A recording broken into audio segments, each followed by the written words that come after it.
Hey friends, I'll spend a few minutes with you today. It's Friday, last day of April. Hope everyone's well. I heard enough from folks to get the message that YouTube is just doing what it wants to do and it's going to monetize everybody.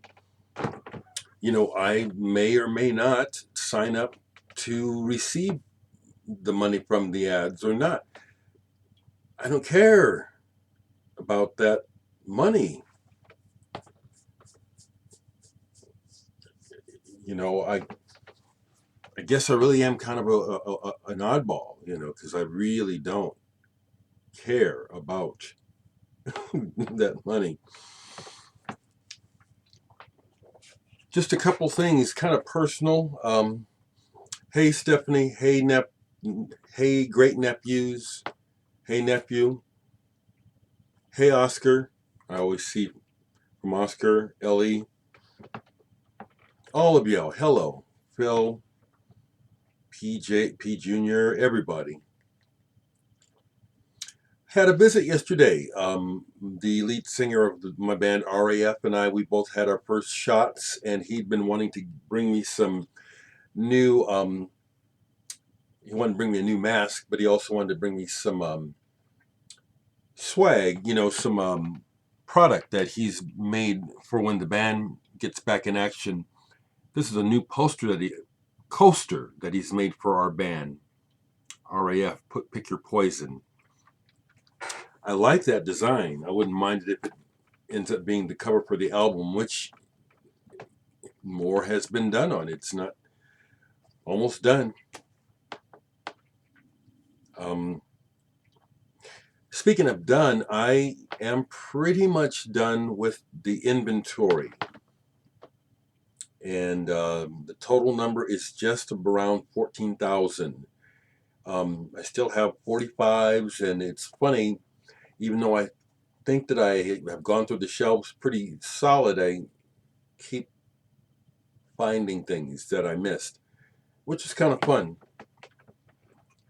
The revelation, really, to me, because it's been kind of a looking at your past in a lot of ways, going through the collection and stuff, especially the singles.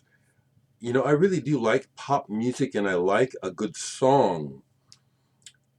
I miss how radio was when I was a kid. I hate the way the radio is now when I'm in the car, because you're only going to hear certain songs.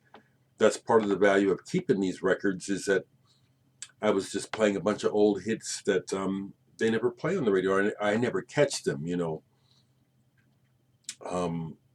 I don't have a pile to reference here, but I'll say this much: Secca Funk gave me some singles years ago, and those came up, and man, I really enjoyed them. There was one that was something about Jesse Jackson, "Push On."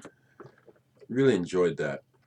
I've also, been able to see how much over the years people have sent to me, and some really cool music, as well as some junk, But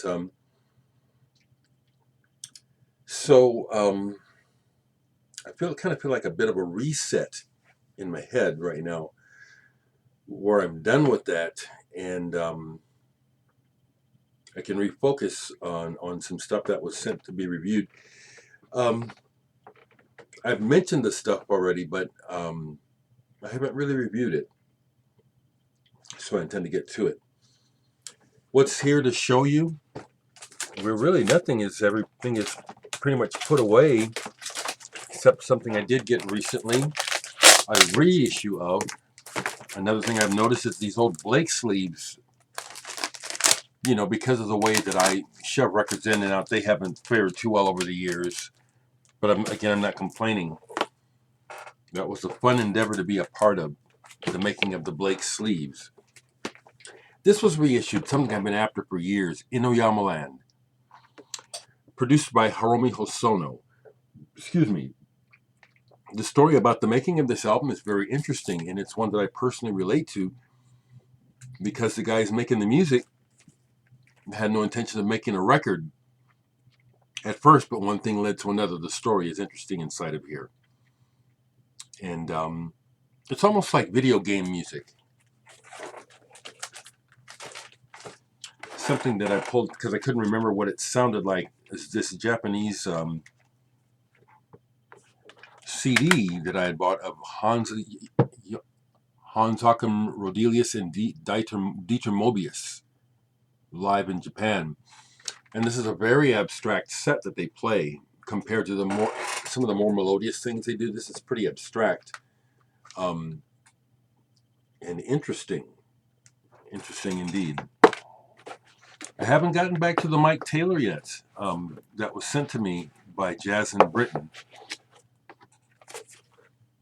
I did find that in my listening, I do listen to jazz, but I'm not a jazz head. I'm not sure else to put it. I'm not sure else how to put that.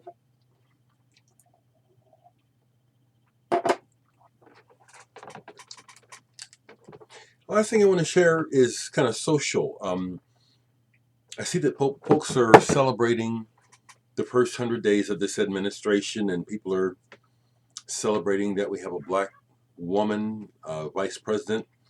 I celebrate that too. I also want to give a little levity. Yesterday I was out doing errands, and it was so beautiful that I took a detour and drove through a local park. And as I was driving through the park, I hesitated and did not get out to walk around. I really wanted to. And the reason has to do with my perception of the reality that we live in, which is I'm single, I'm a black man, and I'm alone. I've dealt with this already in the past, so I know I'm not tripping. And people, when they encounter a single grown black man walking, it can suck, okay?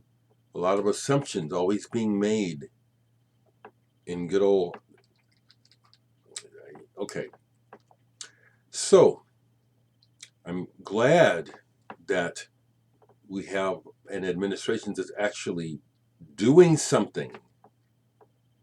There's no defense, absolutely none, of, I won't even say that motherfucker's name. There's no defense of him and all the fucked up people that still are in his corner. It's just good that we have a functioning or semi-functioning government. But happy days aren't here again, like they ever were. We have a lot of work to do. Last thing I'll say is I participated in and I'll tell you when it goes public, the recording of it. I recently did an art project, and last night we did a online Zoom, or whatever you call it, where all the artists and the organization that basically paid for the project being done. We had a 1-hour conversation online last night, which was very interesting and fun, and I'll tell you about the link when that goes on. And there was something about that where I was reflecting on,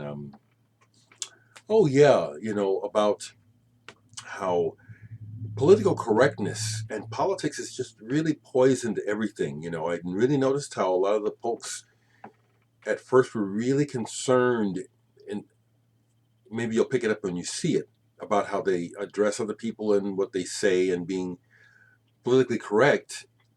And from my perspective, that's losing the point. I think we've lost the plot. We're concerned about using the right words and making sure we got enough people in this picture and that picture, when the thing that's still corrupt is our hearts, our thoughts, our beliefs. That's where the work needs to be done.